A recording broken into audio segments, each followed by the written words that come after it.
이거 나! 이거 놓으라고! 윤서의 비명이 집안에 울려 퍼졌어요. 소영은 머리채를 더 세게 움켜쥐었고 강미숙은 윤서의 떨리는 손가락에 인주를 묻혔죠. 하얀 서류 위로 붉은 손도장이 찍히려는 그 순간 윤서는 조용히 눈을 감았습니다.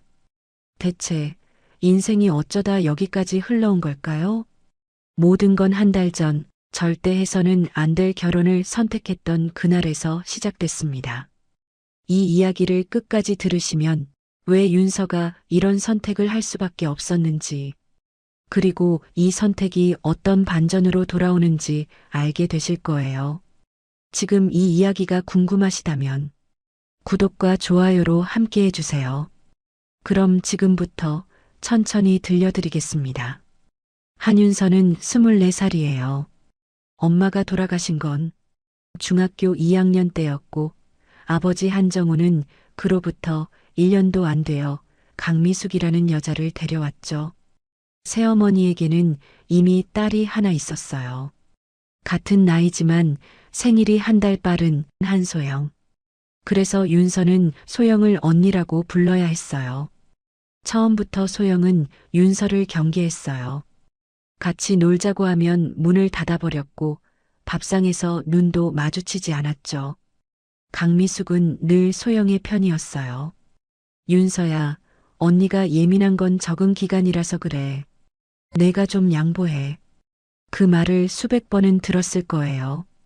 대학도 소영이 먼저 가고 윤서는 아버지 사업이 기울면서 휴학을 해야 했어요. 그래도 윤서는 불평하지 않았죠. 오히려 아버지 부담을 덜어주려고 편의점, 카페, 식당을 돌며 아르바이트를 했어요. 번 돈은 고스란히 생활비에 보탰죠. 심지어 소영이 대학 과제가 밀렸다고 하면 밤새워 레포트를 대신 써줬어요.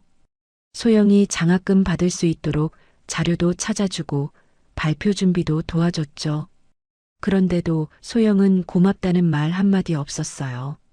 당연하다는 듯이 받기만 했죠. 한정우의 건설 자재 회사는 3년 전부터 적자였어요. 대형 건설사에 납품하던 계약이 하나둘 끊기더니 급기야 작년에는 부도 직전까지 갔었죠. 그때 나타난 게 차도균이었어요. 정확히 말하면 차도균의 제안이었어요. 차 대표님이 우리 회사에 투자를 하겠다고 비서가 와서 서류를 전달해주고 갔어. 어느 날 저녁 아버지가 식탁에서 꺼낸 말이었어요. 강미숙의 눈이 반짝였죠. 얼마나요? 100억? 숫자를 듣는 순간 강미숙의 표정이 환해졌어요. 하지만 아버지의 얼굴은 어두웠죠. 조건이 있어. 그 사람이 24살 딸이랑 결혼하고 싶다더라. 24살이요? 강미숙이 되물었어요.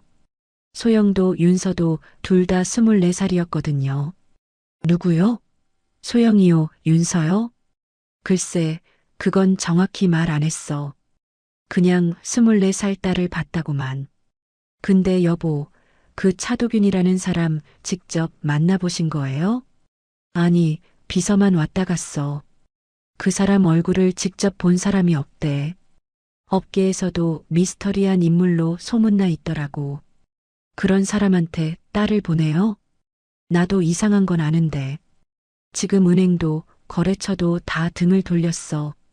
이거 아니면 방법이 없어. 그날 밤 윤서는 소영의 방문 앞에서 강미숙과 소영의 대화를 들었어요. 엄마, 나 그런 사람이랑 절대 못해. 차도균이 누군지 알아? 조폭이야, 조폭. 소영아, 목소리 낮춰. 싫어. 그 사람 얼굴에 칼자국 있대. 여자 때려서 경찰서 간 적도 있고. 나 죽어도 싫어. 그럼 어떡해. 아버지 회사가 망하면 우리 다 거리로 나앉아. 잠시 침묵이 흘렀어요. 그리고 강미숙의 목소리가 낮게 들려왔죠. 윤서가 있잖아. 뭐? 어차피 그 애는 내 딸도 아니고. 아빠한테는 내가 잘 말할게. 윤서의 손이 떨렸어요. 알고는 있었지만 이렇게까지 자신을 물건 취급할 줄은 몰랐거든요. 다음 날 아침 아버지가 윤서를 불렀어요. 거실 소파에 앉은 아버지의 눈가에는 다크서클이 짙게 깔려 있었죠. 윤서야. 네, 아버지. 미안하다. 그 한마디에 윤서는 모든 걸 알았어요. 저더러 결혼하라는 거죠? 아버지가 고개를 떨궜어요. 소영이는 울고불고 안 된다고. 안 그러면 죽어버릴 거라고. 그래서 저한테 가라는 거죠. 아버지는 대답하지 못했어요. 그 침묵이 대답이었죠. 강미숙이 옆에서 말했어요. 윤서야, 내가 좀 희생해줘. 소영이는 워낙 예민한 애라 그런 환경에서 못 버텨. 근데 넌 강하잖아.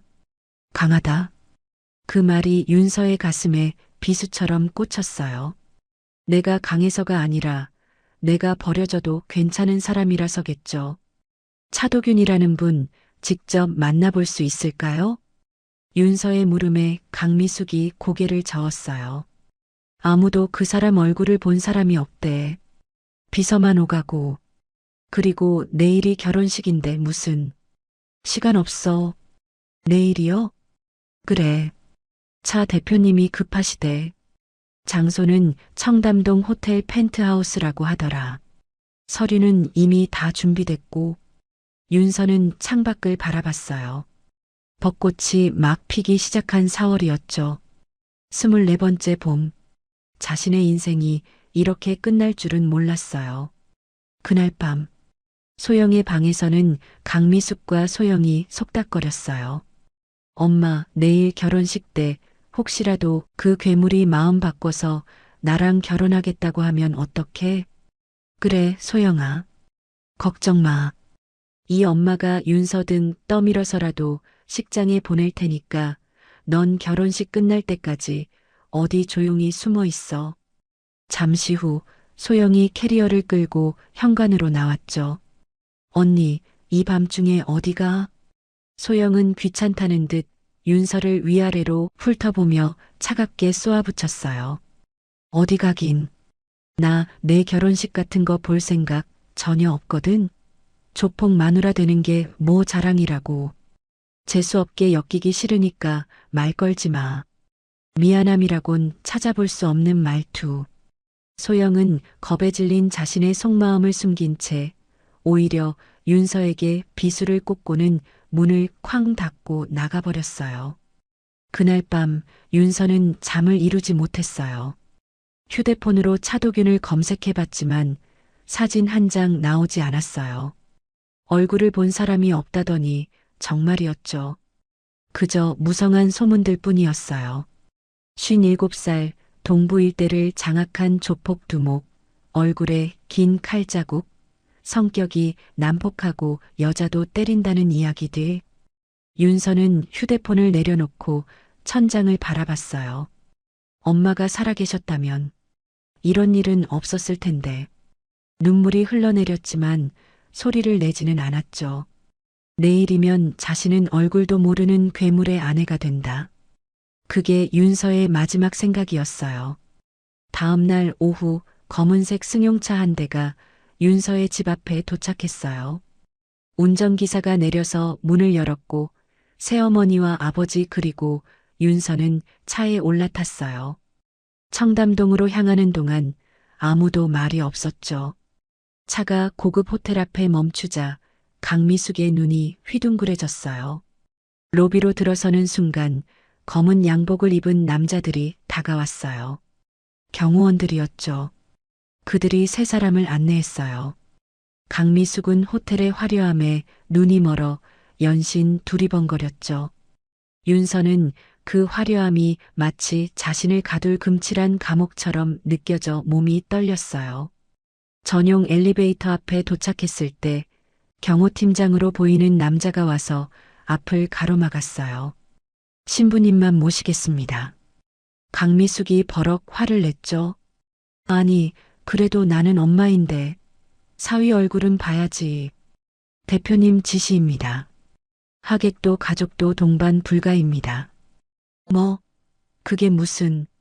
경호팀장은 표정 하나 바꾸지 않았어요.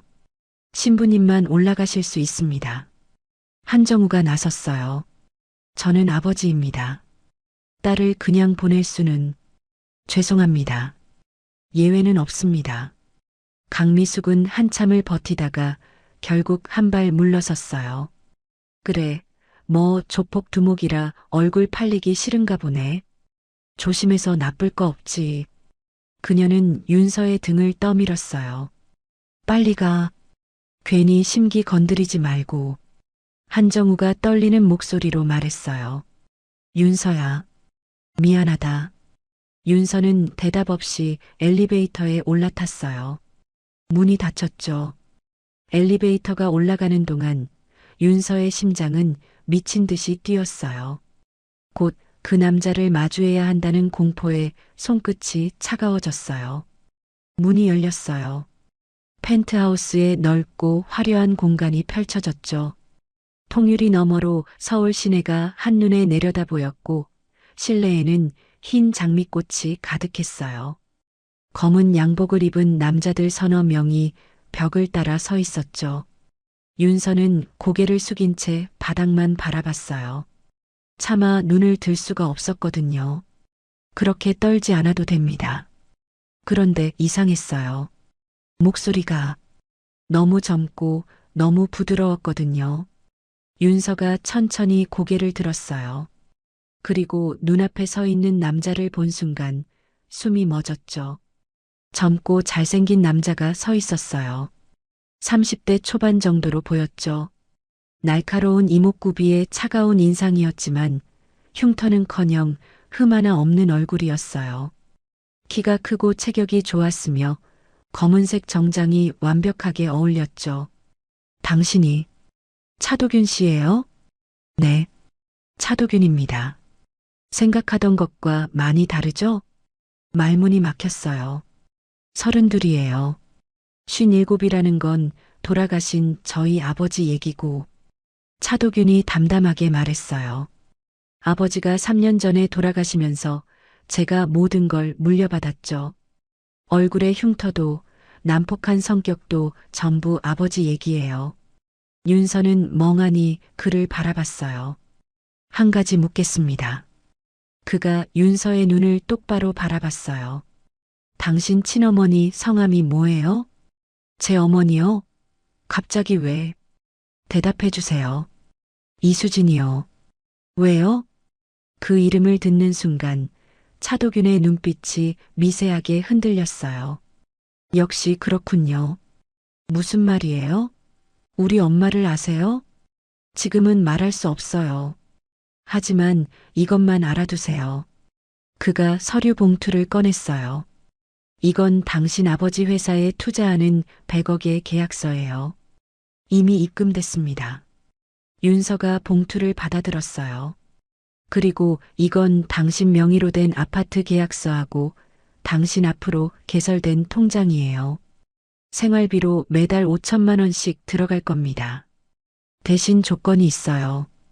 1년만 제 아내로 지내주세요.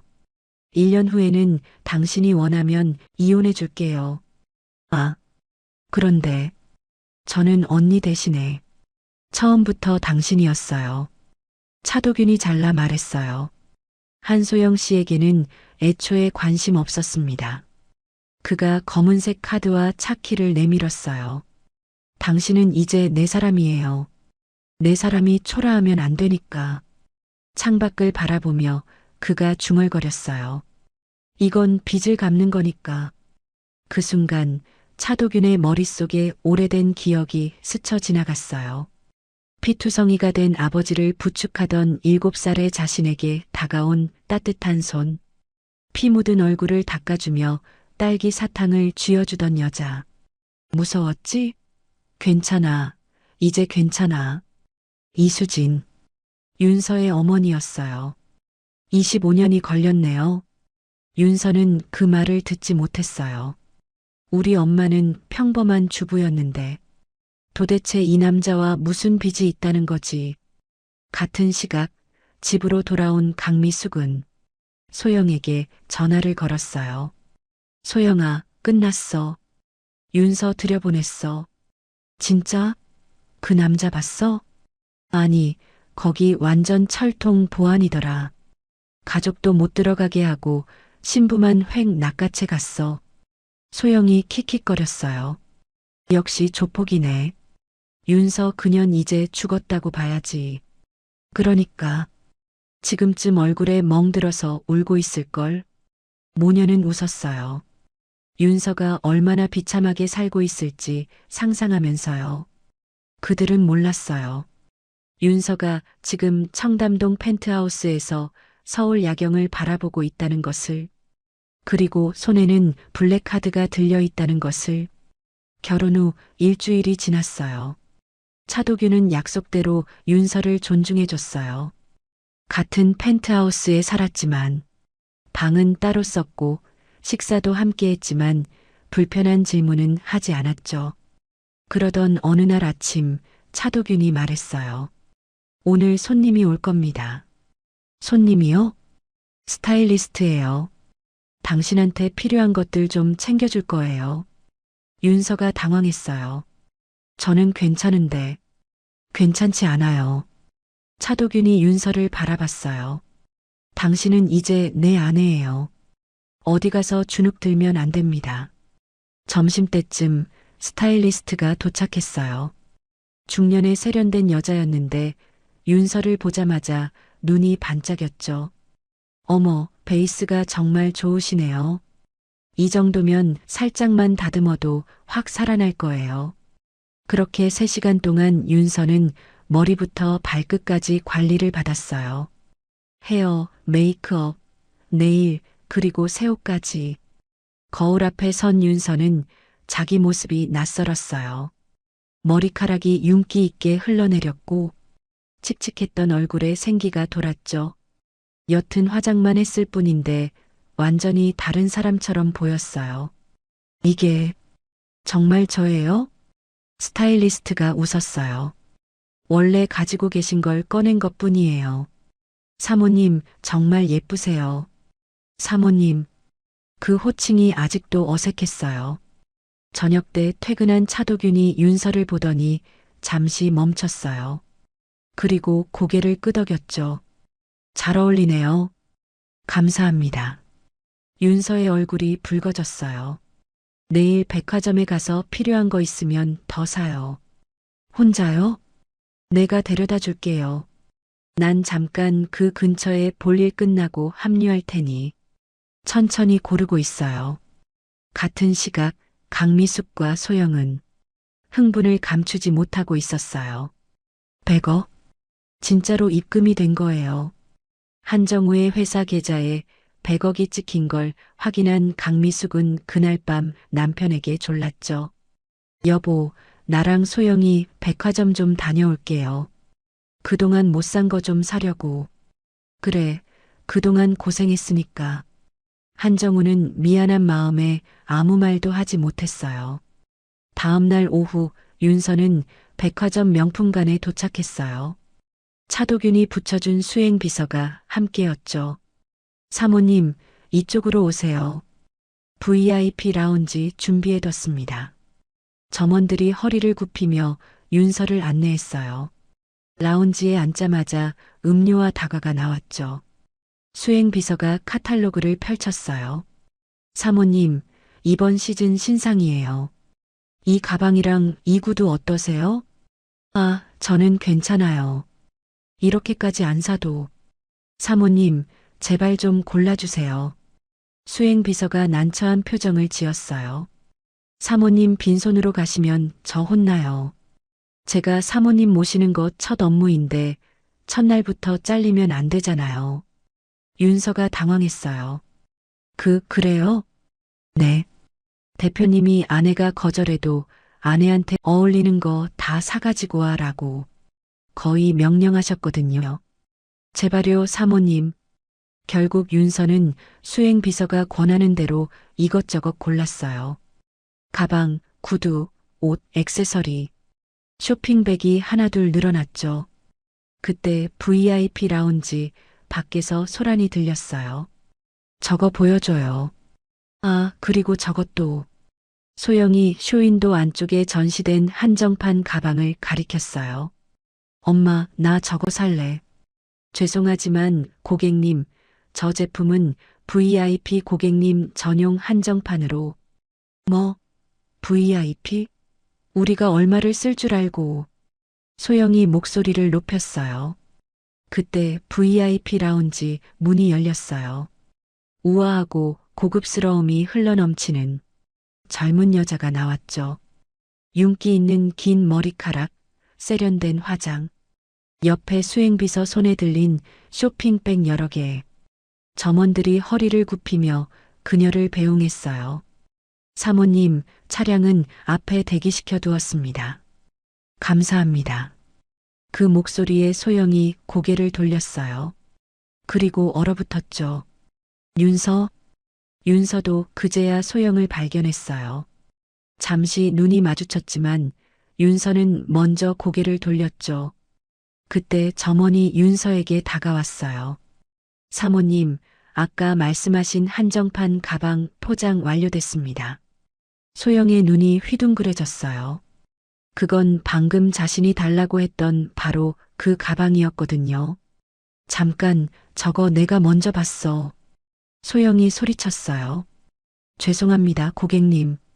이 제품은 한정판으로 VIP 고객님이신 사모님께서 이미 구매 완료하셨습니다. 뭐? 야, 한윤서. 너 지금 일부러 그러는 거지? 소영의 목소리가 매장 전체에 울려 퍼졌어요. 주변 사람들이 쳐다보기 시작했죠. 조폭한테 팔려간 주제에 어디서 사모님 행세야? 너 남편이 알면 가만 안 둘걸? 강미숙도 달려왔어요. 윤서야, 그 가방 소영이가 먼저 봤대. 양보해. 매장이 술렁였어요. 사람들이 몰려들었죠. 윤서는 아무 말도 하지 않았어요. 그저 조용히 서 있었죠. 그때였어요. 무슨 일이죠? 차가운 목소리가 들렸어요. 사람들이 갈라지더니 검은 정장을 입은 남자가 걸어왔죠. 차도균이었어요. 그가 윤서의 옆에 서더니 강미숙과 소영을 바라봤어요. 제 아내에게 신뢰가 많으시네요. 소영의 얼굴이 창백해졌어요. 아, 아내? 네. 제 아내가 고른 물건인데 무슨 문제가 있나요? 차도균의 눈빛이 차갑게 빛났어요. 강미숙이 더듬거렸죠. 저희는 그냥 오해가 있으셨던 것 같으니 이만 가보시죠. 차도균이 윤서의 어깨를 감쌌어요. 가요. 네. 두 사람이 유유히 걸어나갔어요. 점원들이 허리를 굽히며 배웅했고 남겨진 강미숙과 소영은 그 자리에 얼어붙어 있었죠. 엄마, 저 사람이 그 조폭이야? 소영의 목소리가 떨렸어요. 57에 흉터 있고 여자 때리는 괴물이라며? 근데 왜 저렇게 젊고 잘생긴 거야? 강미숙은 대답하지 못했어요. 백화점을 나서는 두 사람의 뒷모습이 눈에 박혔거든요. 차도균이 윤서의 어깨를 감싼 채 걸어가는 모습. 차도균이 윤서에게만 보여주는 미소와 다정한 말투. 마치 드라마에서나 볼 법한 장면이었죠. 저게 우리가 버린 복이었어? 소영이 중얼거렸어요. 그녀의 손에 들린 쇼핑백이 갑자기 초라해 보였죠. 여러분, 여기까지 들으시면서 어떠셨어요? 윤서는 조폭에게 끌려간 줄 알았는데 막상 마주한 사람은 젊고 차분한 남편이었죠. 그리고 백화점에서 벌어진 그 장면. 윤서가 울고 있을 거라 믿었던 사람들 앞에 VIP 대접을 받는 모습으로 나타났을 때 새어머니와 소영의 얼굴이 굳어버린 것도 보셨을 거예요. 하지만 저 집안 사람들이 이대로 조용히 물러날 것 같지는 않죠. 오히려 지금부터가 더 위험합니다. 잠시도 놓치지 말고 이어서 끝까지 함께 들어주세요. 백화점을 나선 차도균과 윤서는 차에 올랐어요. 운전기사가 문을 닫고 출발하자 잠시 침묵이 흘렀죠. 윤서가 먼저 입을 열었어요. 죄송해요. 창피한 꼴 보여드려서. 뭐가요? 새어머니랑 언니가 소란을 피워서. 당신이 사과할 일이 아니에요. 차도균이 창밖을 바라보며 말했어요. 오히려 잘 됐어요. 이제 알겠습니까? 네. 당신이 어떤 대우를 받아야 하는 사람인지. 윤서는 말문이 막혔어요. 10년 동안 그 집에서 투명인간 취급을 받았어요. 양보하고 참고 눈치 보는 게 당연한 줄 알았죠. 그런데 오늘 백화점에서 점원들이 허리를 굽혔고 VIP 라운지에서 대접을 받았어요. 그리고 새어머니와 언니 앞에서 당당하게 서 있을 수 있었죠. 배고프죠? 차도균이 갑자기 물었어요. 네. 아까 라운지에서 다과만 먹었잖아. 밥 먹으러 가요. 윤서가 놀랐어요. 그걸 어떻게 알았지? 어떻게? 다 봤어요. 볼일 끝나고 라운지 앞에서 기다리고 있었거든. 차도균이 희미하게 웃었어요. 당신 수행 비서가 권해도 계속 괜찮다고 하더라고요. 왜 그래요? 그냥 익숙하지 않아서요. 누가 저한테 뭘 해주는 게. 차도균의 눈빛이 잠시 흔들렸어요. 이제 익숙해져요. 그의 목소리가 부드러워졌죠. 당신은 그럴 자격이 있는 사람이니까. 차도균은 그녀의 손을 조심스레 잡았어요. 윤서는 심장이 떨리고 한편으로는 따뜻했어요. 그날 저녁 두 사람은 한강이 보이는 레스토랑에서 식사를 했어요. 조용하고 분위기 있는 곳이었죠. 음식을 기다리는 동안 차도균이 먼저 말을 꺼냈어요. 오늘 좀 놀랐죠? 네. 저 사람들이 당신한테 하는 말, 조폭한테 팔려갔다느니. 윤서가 부끄러운 듯 고개를 숙이며 말했어요. 신경 쓰지 마세요. 원래 저런 사람들이에요. 신경 안 써요. 다만, 차도균이 윤서를 바라봤어요. 당신이 상처받을까봐 그게 신경 쓰여요. 윤서의 심장이 쿵 뛰었어요. 이 사람은 왜 이렇게 자꾸 따뜻한 말을 하는 걸까? 저는 괜찮아요. 차도균이 조용히 말했어요. 나한테는 괜찮지 않다고 말해도 돼요. 그 말에 윤서의 눈시울이 붉어졌어요. 10년 동안 아무도 해주지 않았던 말이었거든요. 같은 시각 강미숙의 집은 난리가 나 있었어요. 엄마 말이 돼? 그 남자가 진짜 대박이었어. 소영이 방을 왔다 갔다 하며 소리쳤어요. 젊고 잘생기고 돈 많고 완전 재벌급이잖아. 근데 그걸 윤서가 차지하고 있다고? 강미숙도 이를 갈았어요. 그러니까 우리가 완전히 당한 거야. 나 가만 안 있을 거야. 소영의 눈에 불이 붙었어요. 윤서 같은 애도 차지한 자리인데 내가 가면 오죽하겠어? 남자들은 다 똑같아. 예쁜 여자한테 약하지. 그래서 어쩔 건데? 직접 만나볼 거야. 내 매력을 보여주면 마음이 바뀔 수도 있잖아. 다음 날 소영은 전문샵에서 메이크업을 받고 남자를 유혹하는 옷차림으로 차도균의 회사를 찾아갔어요. 안내데스크 직원에게 말했어요. 차도균 대표님 뵈러 왔어요. 처형이라고 전해주세요.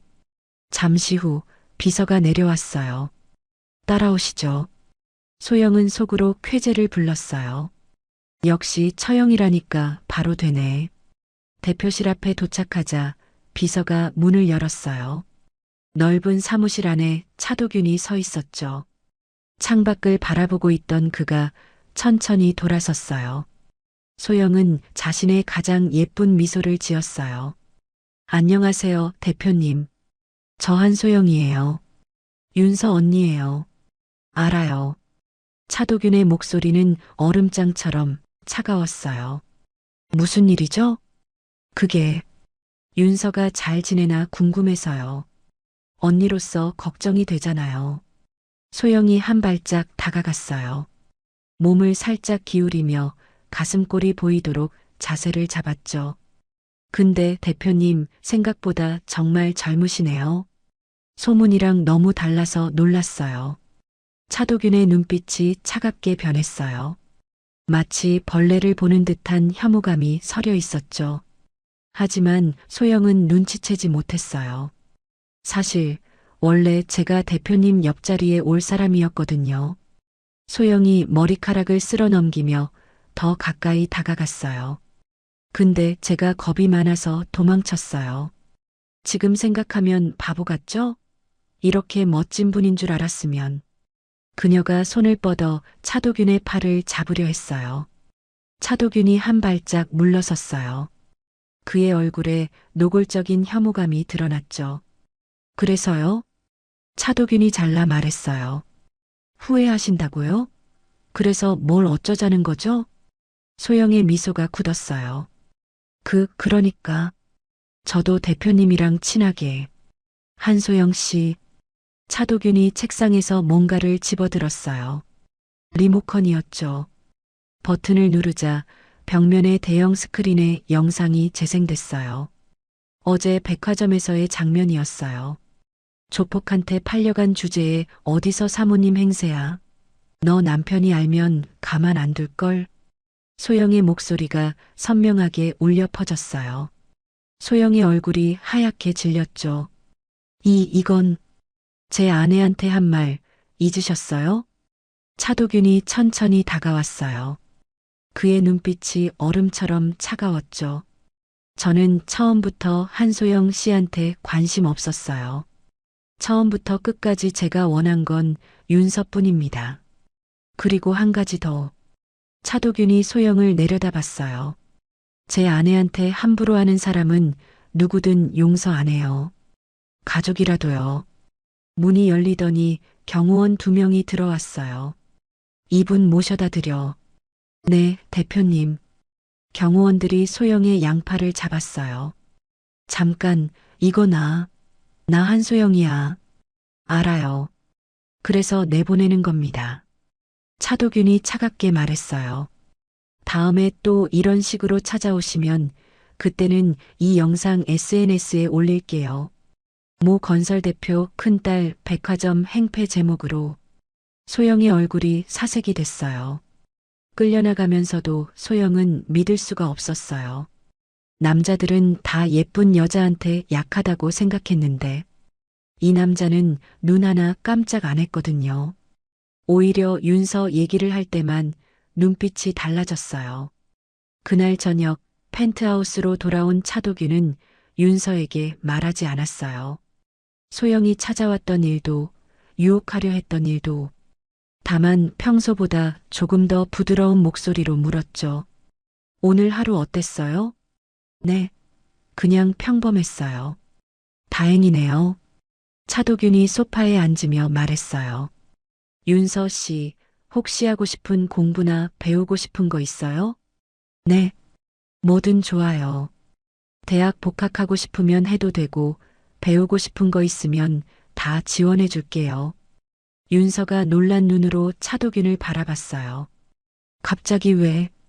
갑자기가 아니에요. 차도균이 희미하게 웃었어요. 당신이 원하는 삶을 살았으면 좋겠어. 내 옆에 있는 동안만이라도. 윤서는 말문이 막혔어요. 가슴 한쪽이 따뜻해지는 걸 느끼면서요. 이 사람은 왜 자꾸 이러는 걸까? 빚을 갚는 거라면서 왜 이렇게 따뜻한 걸까? 윤서는 자신도 모르게 차도균의 옆모습을 바라봤어요. 그리고 처음으로 생각했죠. 이 사람이랑 있으면 행복할 수도 있겠다고. 평범한 일상이 계속되던 어느 날 오후, 윤서의 휴대폰이 울렸어요. 화면에 뜬 이름은 새어머니. 받을까 말까 망설이다가 결국 통화 버튼을 눌렀죠. 여보세요. 윤서야. 강미숙의 목소리가 울먹이고 있었어요. 내 아빠가 갑자기 쓰러졌어. 지금 숨도 제대로 못 쉬는데 너만 자꾸 찾는다. 빨리 좀 와다오. 윤서의 얼굴이 하얗게 질렸어요. 아버지가요? 지금 어디예요? 집이야. 빨리 와. 전화가 끊겼어요. 윤서는 앞뒤 가릴 것 없이 현관으로 뛰어나갔어요. 아버지가 쓰러졌다는데 생각할 겨를이 없었죠. 택시를 잡아타고 친정집으로 향했어요. 현관문을 열고 들어서는 순간 뭔가 이상했어요. 집안이 너무 조용했거든요. 아버지, 아버지 어디 계세요? 윤서가 거실로 들어섰어요. 아무도 없었어요.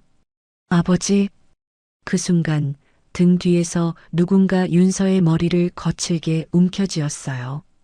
갑작스러운 압박에 윤서의 몸이 중심을 잃고 바닥으로 고꾸라졌죠. 잡았다. 소영이었어요. 소영의 차가운 시선이 위에서 아래로 꽂혔어요. 언니, 이거 뭐야? 나. 닥쳐. 강미숙이 안방에서 나왔죠. 손에는 서류 뭉치가 들려 있었어요. 엄마, 이게 무슨 짓이에요? 아버지 어디 계세요? 쓰러졌다며. 쓰러지긴. 내 아버지는 회사에 있어. 내년을 끌어내려면 이 방법밖에 없잖아. 강미숙이 비열하게 웃으며 서류를 윤서의 눈앞에 들이밀었어요. 무제한 연대 보증 및 위임장. 윤서의 눈이 커졌어요. 이게 뭐예요? 여기 지장 찍어. 내 아빠 회사 빚이 아직도 산더미야. 내가 차 대표 아내니까 이 정도 보증은 서줘야 할 거 아니야. 강미숙이 윤서의 손을 잡았어요. 그리고 그 블랙카드. 내가 관리할 줄이나 알아? 이 엄마한테 맡기라고. 싫어요. 이건 말도 안 돼. 윤서가 몸을 비틀었어요. 소영이 윤서의 어깨를 눌러 바닥에 고정시키며 소리쳤죠. 야, 한윤서. 너만 좋은 옷 입고 돈 펑펑 쓰고 다니니깐 눈에 뵈는 게 없지? 당장 찍어. 이거 나. 이거 놓으라고. 윤서가 비명을 질렀어요. 하지만 소영은 더욱 세게 윤서를 바닥에 눌렀죠. 닥쳐. 너 블랙카드 있다며? 매달 5천만 원씩 받는다며. 우리한테는 고작 100억 던져주고 너 혼자 잘 먹고 잘 살겠다고? 어림없어. 여기 빨리 찍어. 강미숙이 윤서의 떨리는 손을 억지로 잡았어요. 붉은 인주를 꺼내 윤서의 손끝에 가져다 댔죠. 엄마, 제발. 이러지 마세요. 윤서가 울먹였어요. 강미숙의 손에 들린 인주가 윤서의 떨리는 손끝을 향해 서서히 다가왔어요. 붉은 인주가 닿기 직전의 그 찰나 윤서는 숨이 멎을 것 같은 공포를 느꼈죠. 그 순간 쾅! 현관문이 부서질 듯 열렸어요. 검은 정장을 입은 남자들이 쏟아져 들어왔고 그 중심에 차도균이 서 있었죠. 그의 눈빛은 차갑게 타오르고 있었어요. 손때, 낮고 차가운 목소리였어요. 소영의 손이 멈췄죠. 차 대표님? 내 아내한테서 손 떼라고 했다. 차도균이 천천히 다가왔어요. 경호원들이 강미숙과 소영을 에워쌌죠. 소영이 황급히 윤서에게서 손을 뗐어요. 윤서가 바닥에 주저앉았죠. 차도균이 윤서에게 다가가 일으켜 세웠어요. 괜찮아? 어떻게? 여기. 휴대폰에 위치 추적 넣어뒀어. 비상시를 대비해서. 차도균이 윤서의 어깨에 묻은 먼지를 털어줬어요. 그리고 강미숙과 소영을 돌아봤죠. 이게 뭐죠? 경호원이 바닥에 떨어진 서류를 주워 건넸어요. 차도균이 내용을 읽었죠. 무제한 연대 보증 및 위임장. 그의 입꼬리가 실룩거렸어요. 감히 내 아내를 내 놈들의 빚쟁이로 만들려 해? 서류가 찢어졌어요. 차도균이 강미숙을 내려다봤죠. 처음에 투자한 100억 있죠? 그거 대여금으로 전환합니다. 네, 대여금이요? 강미숙의 얼굴이 사색이 됐어요. 계약서 다시 읽어보세요. 배우자에 대한 부정한 행위가 있을 경우 투자금을 대여금으로 전환하고 즉시 상환을 요구할 수 있다는 조항이 있어요. 차도균이 차갑게 웃었어요. 100억 한 달 안에 갚으세요. 못 갚으면 회사 압류 들어갑니다. 이럴 수가. 강미숙이 바닥에 주저앉았어요. 소영이 울먹이며 매달렸죠. 대표님, 잠깐만요. 저희가 잘못했어요. 한 번만 봐주세요. 봐줘요? 차도균이 소영을 내려다봤어요. 당신, 지난번 내 사무실에서 내가 뭐라고 했는지 벌써 잊었나? 소영의 얼굴이 하얗게 질렸어요. 그리고 오늘은 내 아내를 바닥에 눌러놓고 지장 찍으라고 협박했고, 차도균이 경호원들에게 손짓했어요. 이 사람들 다 찍어뒀죠? 네, 대표님. 현관 들어올 때부터 전부 녹화됐습니다. 좋아요. 나중에 쓸 일 있을 거예요. 차도균이 윤서의 어깨를 감쌌어요. 가자, 윤서야. 더 볼 것 없어. 윤서는 고개를 돌리고 차도균의 부축을 받으며 현관을 나섰어요. 차에 오른 후에야 눈물이 흘러내렸어요. 10년 동안 참았던 것들이 한꺼번에 쏟아지는 것 같았죠. 차도균이 아무 말 없이 손수건을 건넸어요. 이제 안 보내. 네. 그 사람들한테. 다시는 안 보내. 차도균이 조심스럽게 윤서를 끌어안았어요. 마치 깨질까봐 조심하듯 아주 천천히. 윤서는 처음엔 몸이 굳었지만 이내 그의 품에 얼굴을 묻었어요. 따뜻했어요. 10년 동안 아무도 이렇게 안아준 적이 없었거든요. 눈물이 멈추지 않았지만 이상하게 마음은 편안해졌어요. 울어도 돼. 다 울고 모두 잊어버려. 차도균이 윤서의 머리를 쓸어주며 말했어요. 윤서는 그의 품에서 한참을 울었죠. 그리고 처음으로 느꼈어요. 이 사람과 평생 함께하고 싶다고. 한 달이 지났어요. 강미숙과 소영은 100억을 갚지 못했죠. 차도균의 법무팀은 가차 없었어요. 회사는 압류됐고 집은 경매에 넘어갔어요. 자동차도 명품도 모든 것이 사라졌죠. 마지막으로 남은 건 서울 외곽의 반지하 원룸 한 칸이었어요. 곰팡이가 핀 벽, 햇빛도 들지 않는 창문, 물이 새는 천장. 윤서가 예전에 쓰던 다락방보다 못한 곳이었죠. 엄마, 이게 뭐야? 내가 왜 이런 데서 살아야 해? 소영이 울부짖었어요. 다 너 때문이야. 내가 그 남자한테 잘 보였으면 이렇게 안 됐어. 강미숙도 소영에게 소리쳤죠. 내 탓이야? 엄마가 윤서 머리채 잡고 지장 찍으라고 했잖아. 모녀는 서로를 탓하며 매일 싸웠어요. 그 집에는 고함 소리만 가득했죠. 한정우는 모든 것을 잃고 고시원으로 들어갔어요. 매일 윤서에게 전화를 걸었지만 윤서는 받지 않았어요. 펜트하우스에서는 윤서가 짐을 정리하고 있었어요. 차도균이 새 집으로 이사하자고 했거든요. 둘만의 보금자리를 만들자고요. 옷장 깊숙이 넣어뒀던 박스를 꺼냈어요. 어머니의 유품이었죠. 아버지가 재혼할 때 버리려던 것을 윤서가 몰래 챙겨뒀었어요. 박스를 열자 낡은 일기장이 보였어요. 엄마의 글씨체였죠. 윤서가 조심스레 페이지를 넘겼어요. 1999년 3월 15일. 오늘 퇴근길에 골목에서 이상한 광경을 봤다. 피를 흘리며 쓰러진 남자와 그 옆에서 울고 있는 어린아이. 사람들은 무서워서 다 피했는데 나는 그냥 지나칠 수가 없었다. 119에 전화하고 아이 얼굴에 피를 닦아줬다. 아이가 너무 떨고 있어서 가방에 있던 딸기 사탕을 하나 줬다. 무서웠지? 괜찮아. 이제 괜찮아. 아이가 사탕을 꼭 쥐고 울음을 멈췄다. 그 아이가 부디 무사하기를. 그 아이가 부디 잘 자라주기를. 윤서의 손이 떨렸어요.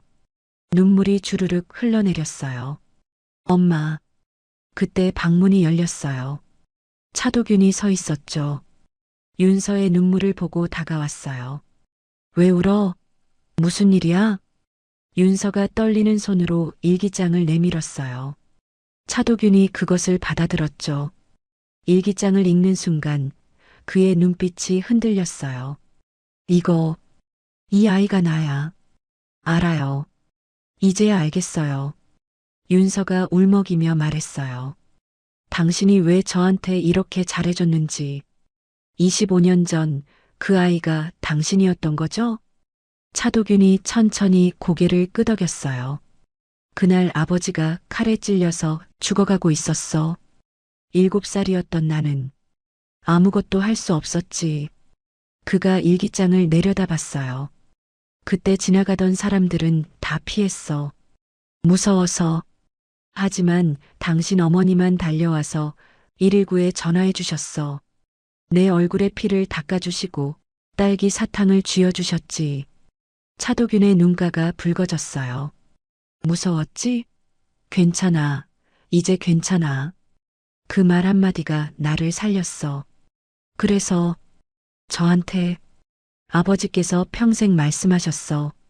그 여자분의 은혜를 꼭 갚으라고.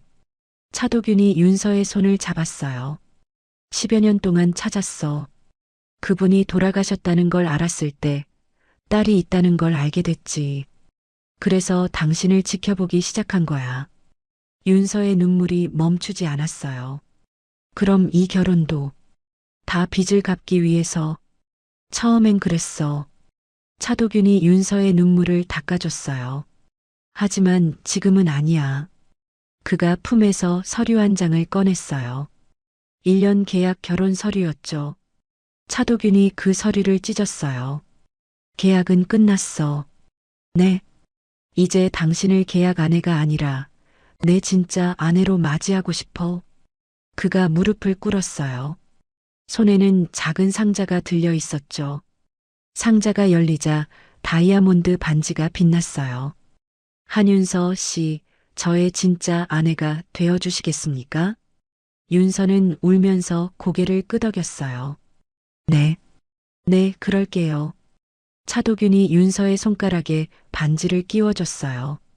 그리고 그녀를 꼭 안았죠. 따스한 5월의 어느 날 두 사람은 어머니의 묘소를 찾았어요. 윤서가 비석 앞에 무릎을 꿇었죠. 손에는 딸기 사탕이 들려 있었어요. 엄마, 나왔어. 윤서가 사탕을 비석 앞에 내려놓았어요. 엄마가 25년 전에 살린 그 아이, 이렇게 멋지게 컸어. 그리고 이제 내 남편이 됐어. 눈물이 흘러내렸어요. 엄마, 나 이제 정말 행복해.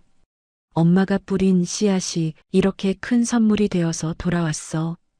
차도균이 윤서의 옆에 섰어요. 그도 비석 앞에 고개를 숙였죠. 어머니, 25년 전 그날의 은혜, 평생 잊지 않겠습니다.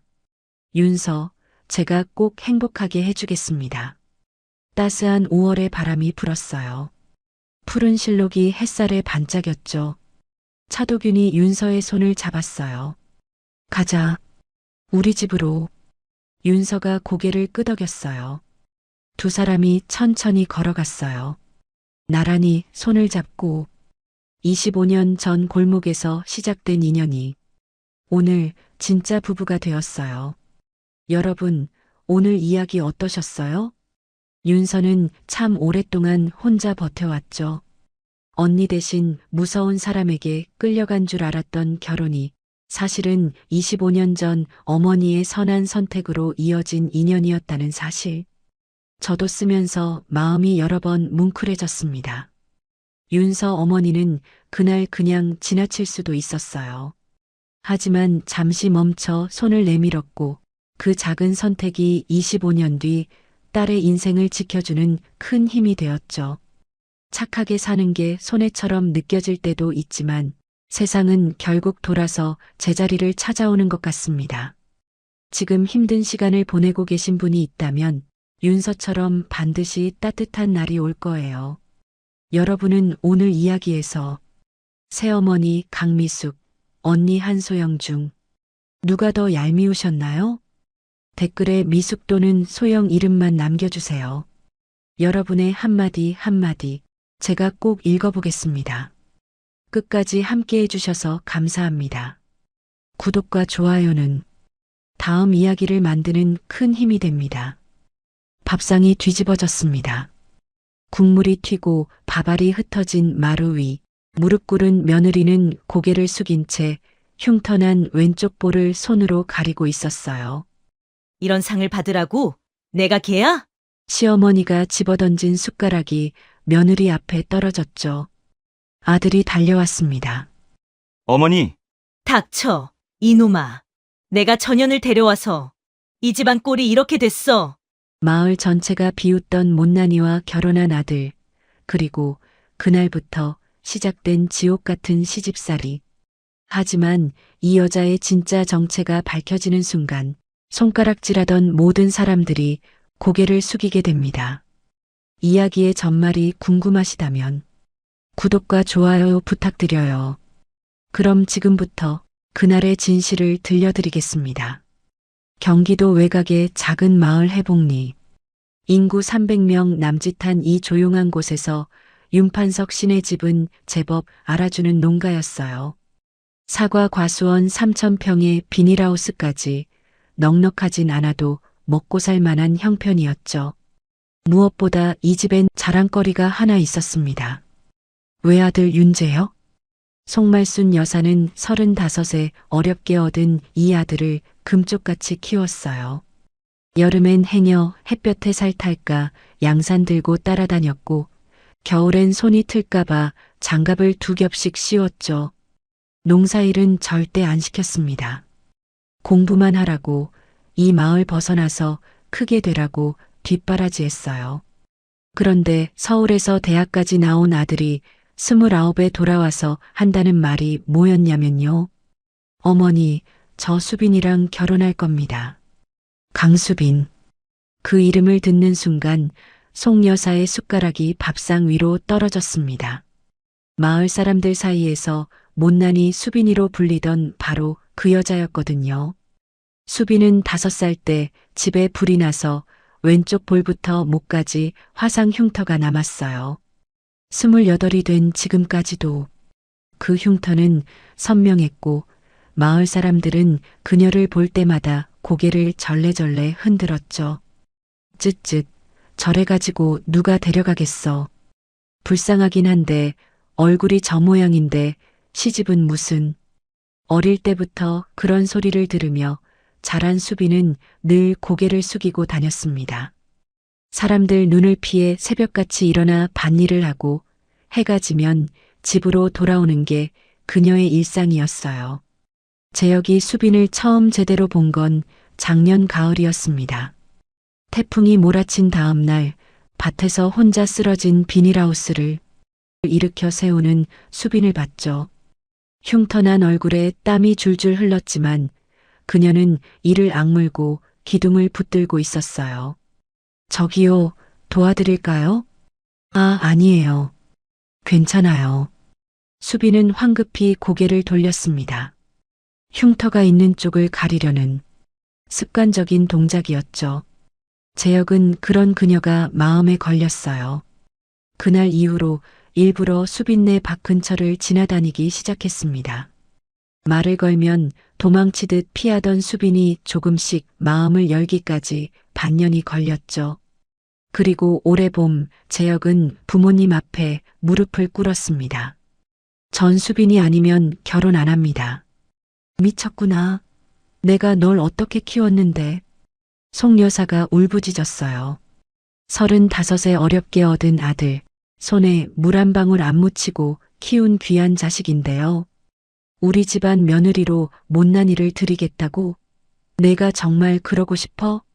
어머니, 수빈이는 못난이가 아닙니다. 재혁의 목소리가 낮아졌어요. 다시는 그렇게 부르지 마세요. 제 아내 될 사람입니다. 송 여사는 처음으로 아들의 눈에서 차가운 빛을 봤습니다. 하지만 그렇다고 인정할 수는 없었죠. 결국 결혼식은 마을회관에서 조촐하게 치러졌어요. 하객들의 수군거림이 식장 안을 가득 채웠습니다. 수빈은 면사포로 얼굴을 가렸지만 사람들의 시선을 피할 순 없었어요. 저 흉터 봤어? 면사포 써도 다 비치더라. 송 여사 속이 까맣게 타겠네. 수빈의 어깨가 미세하게 떨렸습니다. 재혁이 그 손을 꽉 잡아주었어요. 시댁으로 들어온 첫날 밤이었습니다. 송 여사는 며느리를 거실에 세워두고 위아래를 훑어봤어요. 마치 더러운 것을 보는 눈빛이었죠. 내가 이 결혼 인정 못하는 거 알지?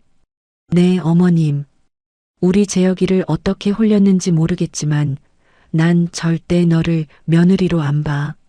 수빈은 고개를 숙인 채 대답했습니다. 죄송합니다, 어머님. 됐어.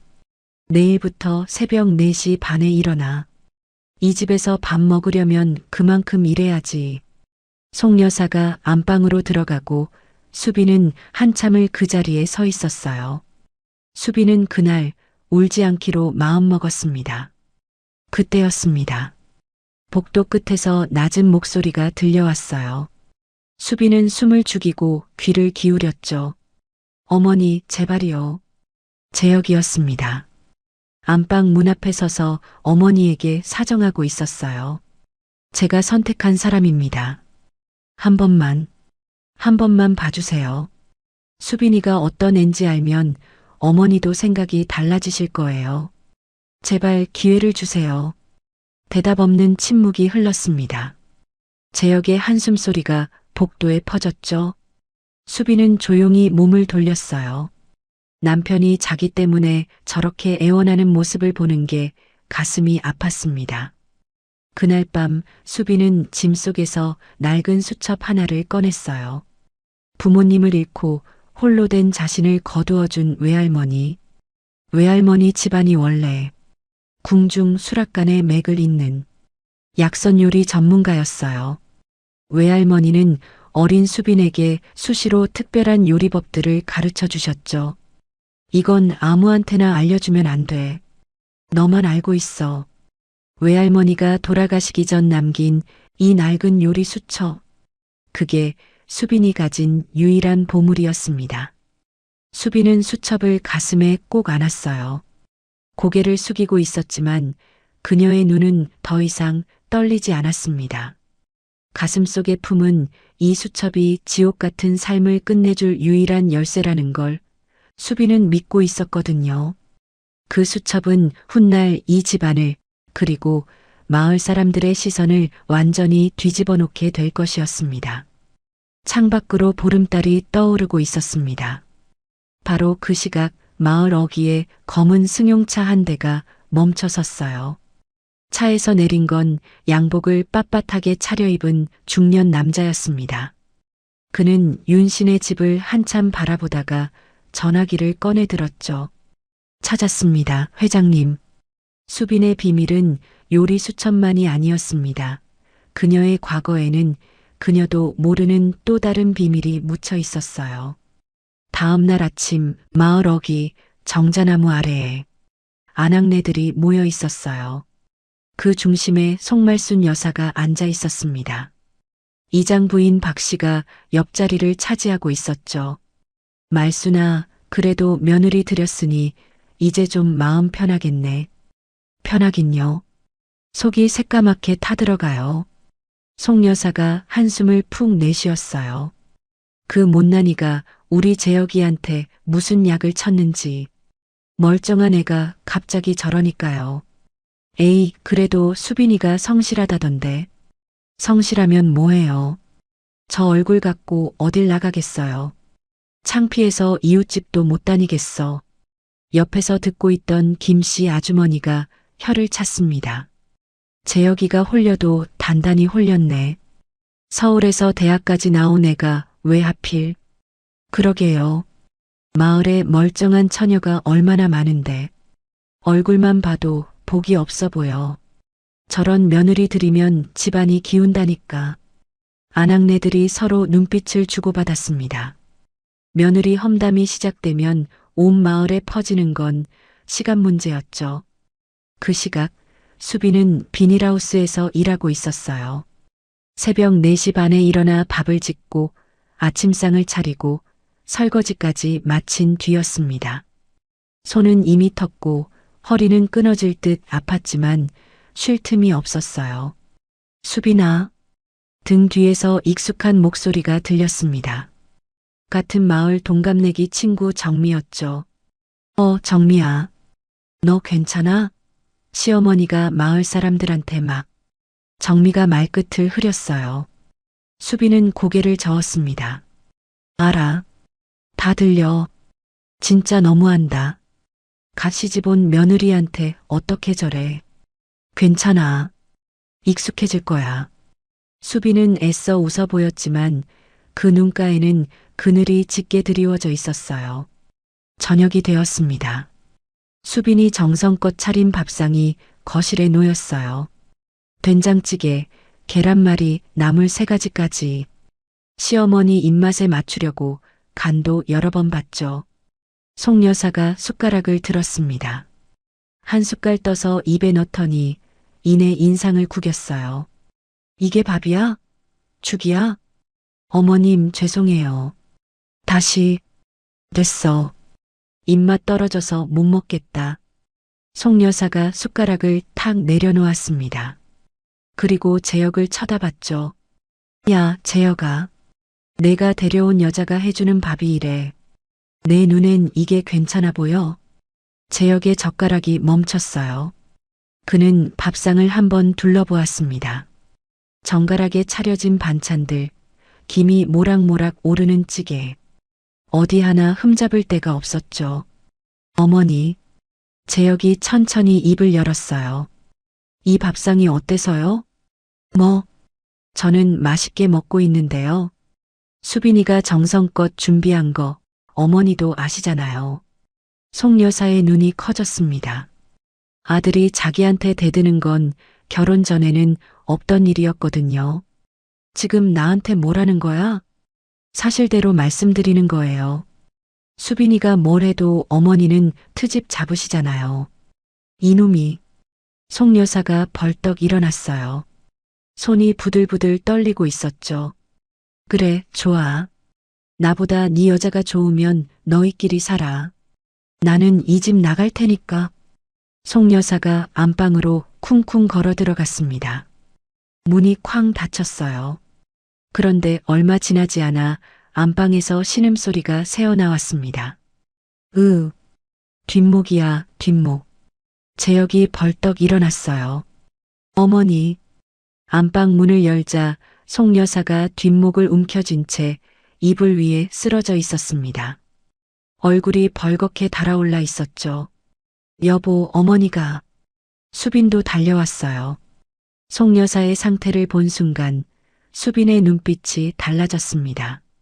잠깐만요. 수빈은 부엌으로 뛰어갔어요. 화병에는 대추와 감초 그리고 수빈의 손이 능숙하게 움직였어요. 20분 뒤 그녀는 작은 찻잔을 들고 안방으로 들어왔습니다. 어머님, 이거 한 번만 드셔보세요. 뭔데? 이상한 거 아니겠지? 송 여사가 경계하는 눈으로 쳐다봤어요. 하지만 뒷목이 너무 아파서 거부할 여유가 없었죠. 마지못해 한 모금 마셨습니다. 따뜻한 액체가 목을 타고 내려갔어요. 이상하게도 답답하던 가슴이 조금씩 풀리는 느낌이었죠. 뭐야 이거. 송 여사가 중얼거렸어요. 이상하게. 속이 편하네. 수빈은 대답 없이 조용히 물러났습니다. 송 여사는 그런 며느리를 이상한 눈으로 쳐다봤지만 이내 눈을 감았어요. 재혁이 수빈의 손을 잡았습니다. 미안해. 내가 힘든 거 알면서 모른 척했어. 수빈의 눈가가 붉어졌어요. 시집 온 뒤 처음으로 남편이 자기 편을 든 순간이었습니다. 하지만 그 순간도 잠시였어요. 안방에서 송 여사의 흐느끼는 소리가 새어나왔습니다. 내가 뭘 잘못했다고. 29년을 저 하나만 바라보고 살았는데 송 여사에게 아들은 전부였어요. 그런데 그 아들이 오늘은 며느리 편을 들었습니다. 그 순간 송 여사는 처음으로 자기 세상이 무너지는 소리를 들었죠. 그날 밤이었습니다. 수빈은 잠들지 못하고 마루에 나와 앉아 있었어요. 달빛이 마당을 하얗게 비추고 있었죠. 그때 이상한 느낌이 들었습니다. 누군가 자신을 보고 있는 것 같은 느낌이었어요. 수빈이 고개를 돌렸습니다. 담장 너머 어둠 속에서 사람 그림자 하나가 스쳐 지나갔어요. 누구세요? 어둠 속에선 아무런 답도 돌아오지 않았습니다. 하지만 수빈은 본능적으로 알 수 있었습니다. 외할머니가 돌아가시기 전 남긴 때가 되면 너를 찾는 사람이 올 것이라던 그 수수께끼 같은 말이 드디어 현실이 되려 한다는 것을요. 다음 날 아침 마을에 소문이 돌기 시작했습니다. 고급 승용차가 마을 어귀에 서 있었대. 양복 입은 남자가 윤신의 집 앞을 서성였다더라. 송 여사는 하루 종일 가슴이 덜컥거렸어요. 체면이 무너지는 건 한순간이니까요. 저녁, 송 여사가 수빈을 불렀습니다. 그 차, 너랑 관계 있는 거야? 어머님, 저는 정말 몰라요. 송 여사는 분노가 아니라 두려움에 떨고 있었어요. 우리 집안이 너 때문에 손가락질 당하게 생겼어. 수빈은 대답하지 못했습니다. 자기도 몰랐거든요. 왜 하필 지금 그 사람들이 자신을 찾는지. 폭풍은 이미 마을 어귀에 도착해 있었습니다. 다음 날 새벽 수빈은 여느 때처럼 부엌에서 밥을 짓고 있었어요. 그때 대문 밖에서 인기척이 났습니다. 이른 아침에 누가 왔을까? 수빈이 조심스럽게 대문을 열었어요. 검은 양복 차림의 남자가 서 있었습니다. 어젯밤 담장 너머로 스쳐 지나간 그 그림자의 주인이었죠. 누구세요? 남자가 천천히 고개를 숙였어요. 공손하고 조심스러운 인사였습니다. 20년을 찾았습니다, 아가씨.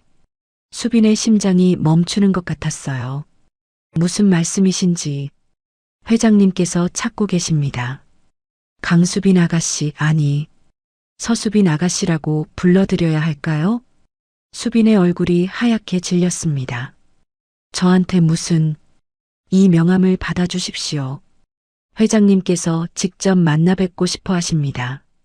남자가 내민 명함에는 태성그룹이라는 글자가 선명하게 박혀 있었어요. 태성그룹. 대한민국 10대 재벌 중 하나였죠. 수빈의 손이 떨렸습니다. 잘못 찾아오신 것 같아요. 저는 그런 분들이랑 아무 관계도 아닙니다. 틀림없이 맞습니다. 남자의 눈빛이 단호했어요. 회장님께서 20년 넘게 찾으셨습니다. 이번 주 안으로 연락드리겠습니다. 남자는 그 말만 남기고 사라졌어요. 수빈은 한참을 그 자리에 서 있었습니다. 손에 쥔 명함이 납덩이처럼 무거웠죠. 그런데 문제는 이 장면을 누군가가 보고 있었다는 거예요. 담장 너머로 고개를 내밀고 있던 김씨 아주머니였습니다. 세상에, 김씨 아주머니의 눈이 휘둥그레졌어요. 양복 입은 남자가 수빈에게 뭔가를 건네고 간 장면을 똑똑히 봤거든요. 1시간도 안 돼서 마을 전체에 소문이 퍼졌습니다. 윤신의 며느리한테 빚쟁이가 왔대. 아니래, 사채업자래. 양복 입은 남자가 뭘 건넸다더라. 아마 독촉장 아닐까? 어휴, 저 집안 이제 끝났네. 소문은 눈덩이처럼 불어났어요. 점심때가 되자 송 여사의 귀에도 들어갔죠. 뭐라고? 송 여사의 얼굴이 시뻘겋게 달아올랐습니다. 그년이 사채까지 끌어다 썼어? 송 여사가 부엌으로 뛰어갔어요. 수빈이 설거지를 하고 있었죠. 야! 송 여사가 수빈의 팔을 확 잡아챘습니다. 너 아침에 누구 만났어? 어머님, 그게 마을 사람들이 다 봤어. 양복 입은 남자한테 뭘 받았다며? 수빈은 아무 말도 할 수 없었어요. 명함을 보여줄 수도 설명할 수도 없었습니다. 자신도 모르는 과거였으니까요. 대답해. 저도 모르는 일이에요, 어머님. 거짓말. 송 여사의 손이 허공을 갈랐습니다. 찰싹. 수빈의 뺨에 손바닥 자국이 선명하게 남았어요. 내가 이 집안을 망치려고 작정했구나.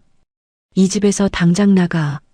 송 여사가 소리를 지르다가 갑자기 가슴을 움켜쥐었습니다. 얼굴이 새파랗게 질려가고 있었어요. 흥분이 과해서 호흡이 가빠진 거였죠. 수빈의 눈빛이 달라졌습니다. 그녀는 재빨리 송 여사의 손목 안쪽 혈자리를 눌렀어요. 어머님, 숨을 천천히 쉬세요. 지금 흥분하시면 어머님만 손해예요. 뭐야?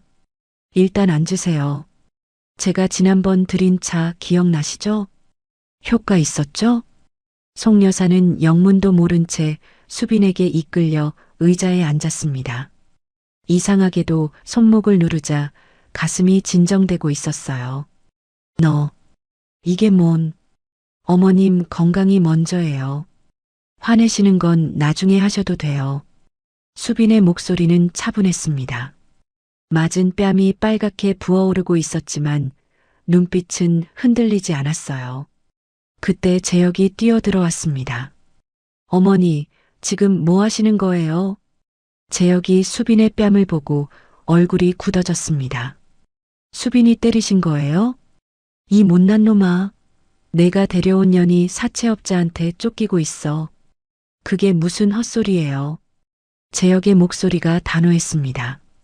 수빈이가 그럴 사람이 아닌 건 제가 제일 잘 알아요. 무슨 일인지는 모르겠지만 수빈이 말을 먼저 들어봐야죠. 재혁이 수빈의 손을 잡았어요. 수빈아, 천천히 말해봐. 소문의 그 사람이 누구야? 수빈은 입술을 깨물었습니다. 명함을 꺼내 보여줬어요. 태성그룹? 재혁의 눈이 커졌습니다. 이게 왜 너한테? 저도 몰라요. 정말로요. 그 사람이 회장님이 절 찾는다고. 20년 넘게 찾았다고. 수빈의 목소리가 떨렸어요. 저녁이 되었습니다. 마을회관 앞에 사람들이 모여 수군거리고 있었어요. 윤신의 며느리가 결국 사고를 쳤네. 얼굴만 봐도 복이 없다더니 그들은 아무것도 몰랐습니다.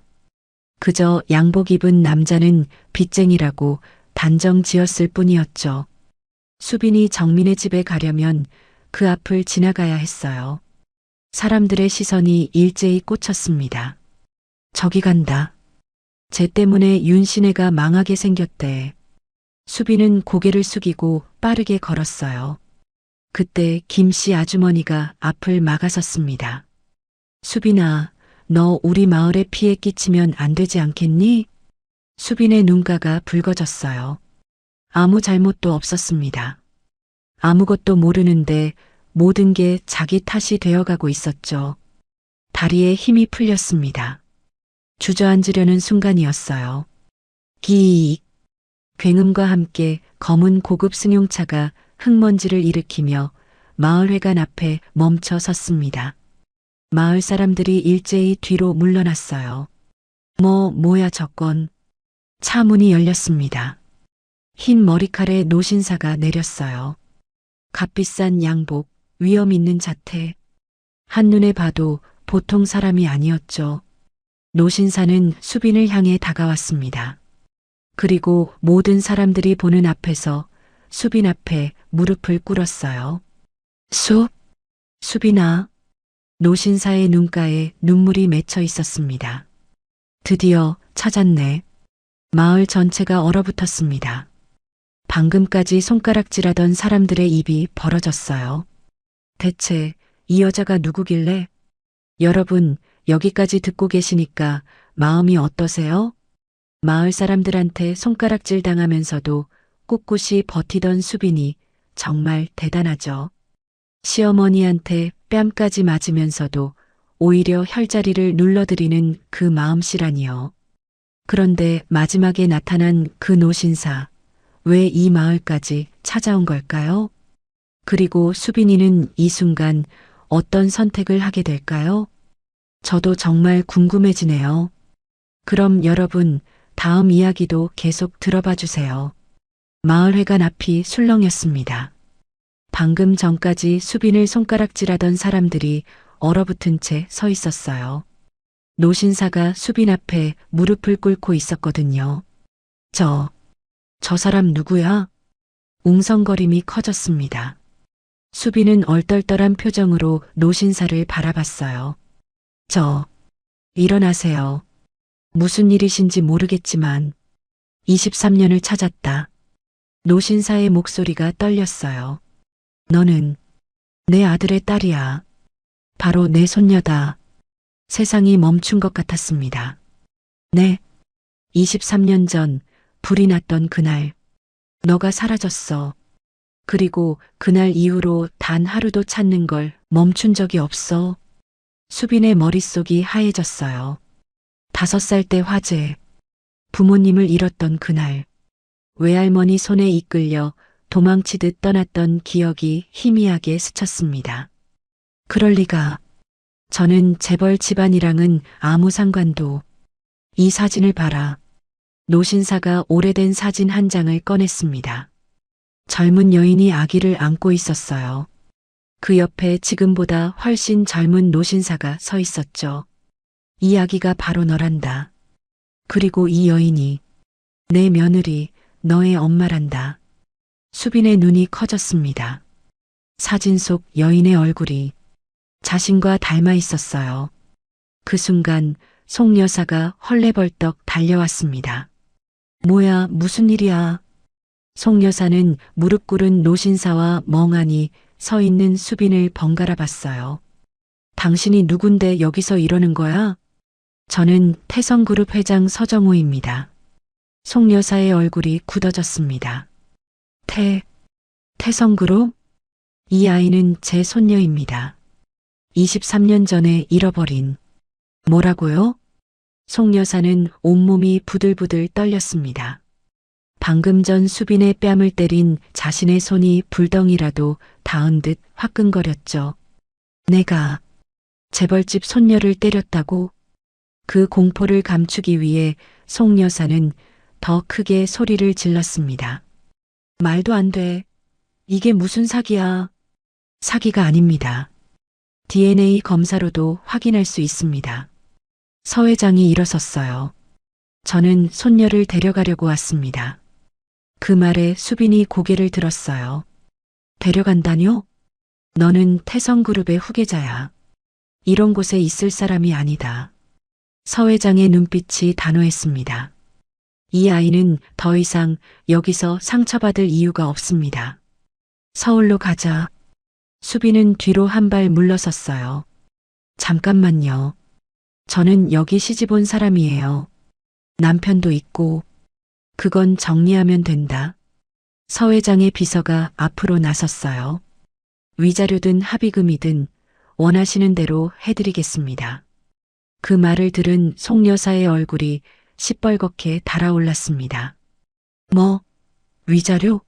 합의금? 송 여사가 수빈에게 다가왔어요. 그래서 내가 우리 집에 시집 온 거야? 처음부터 이걸 노린 거지? 아니에요, 어머님. 저는 정말 몰랐어요. 거짓말. 내가 재벌집 손녀인 걸 알면서 일부러 우리 같은 시골 농가에 숨어든 거잖아. 송 여사의 논리는 엉망이었지만 분노는 진짜였어요. 우리 재혁이를 이용한 거지? 숨어 지내려고. 그게 아니에요. 닥쳐. 송 여사가 소리쳤습니다. 넌 처음부터 우리 집안을 속인 거야. 이 사기꾼. 그 순간 서 회장의 눈빛이 얼음장처럼 차가워졌습니다. 사기꾼이라뇨. 낮지만 위험 있는 목소리였어요. 내 손녀의 얼굴에 난 저 손바닥 자국. 방금 당신이 한 짓입니까? 송 여사의 입이 딱 붙어버렸습니다. 마을 사람들도 일제히 숨을 죽였죠. 서 회장이 한 발짝 다가섰어요. 시골 농가 며느리였을 땐 마음대로 때려도 되고 재벌 손녀니까 갑자기 사기꾼입니까? 참 편리한 논리시네요. 송 여사의 얼굴이 사색이 됐습니다. 마을 사람들이 또다시 수군거리기 시작했어요. 아까와는 다른 이유로요. 그때 재혁이 달려왔어요. 수빈아. 재혁은 수빈의 손을 잡았습니다. 무슨 일이야? 다들 왜 이래? 수빈은 재혁을 바라봤어요. 눈물이 그렁그렁 맺혀 있었죠. 여보, 나도 몰랐어. 정말로. 서 회장이 재혁을 쳐다봤습니다. 당신이 이 아이 남편입니까? 네, 그렇습니다. 손녀를 데려가겠습니다. 방해하지 마십시오. 재혁은 잠시 멍해졌어요. 재벌 회장이라는 사람이 아내를 데려가겠다고 합니다. 아내는 그 집안의 손녀라고 하고요. 너무 갑작스러웠습니다. 하지만 재혁은 수빈을 자기 뒤로 숨겼어요. 아무리 회장님이라도 제 아내를 함부로 데려가실 순 없습니다. 서 회장의 눈썹이 꿈틀했습니다. 함부로라니. 내 손녀를 데려가는 게 왜 함부로입니까? 수빈이는 제 아내예요. DNA가 어떻든 수빈이가 원하지 않으면 안 됩니다. 재혁의 목소리는 떨렸지만 단호했어요. 수빈은 그런 남편의 등을 바라봤습니다. 가슴 한구석이 따뜻해졌죠. 하지만 송 여사가 끼어들었어요. 재혁아, 정신 차려. 전현이 널 속인 거라고. 어머니, 수빈이는 자기도 몰랐다고 했잖아요. 그걸 어떻게 믿어? 재벌집 손녀가 우연히 우리 집에 시집 왔다고? 재혁의 눈빛이 흔들렸습니다. 수빈아, 정말 몰랐던 거 맞지? 수빈은 대답하지 못했어요. 그 순간 언젠가 너를 찾는 사람이 올 것이라던 외할머니의 수수께끼 같은 말들이 머릿속을 스치고 지나갔습니다. 사실인지 아닌지 자신조차 확신할 수 없었기에 침묵은 길어질 뿐이었죠. 재혁의 손에서 힘이 조금씩 빠지는 게 느껴졌어요. 나도 생각할 시간이 필요해. 재혁은 더 이상 말을 잇지 못하고 고개를 떨궜습니다. 수빈은 그 자리에 서서 무너지는 것 같았습니다. 시어머니는 사기꾼이라 부르고 마을 사람들은 여전히 수군거리고 남편마저 고개를 떨궜어요. 재벌집 손녀라는 진실이 밝혀졌는데 왜 모든 게 더 무너지는 걸까요? 서 회장이 수빈에게 손을 내밀었습니다. 가자꾸나. 이런 곳에 내가 더 있을 필요 없다. 수빈은 눈물을 훔쳤어요.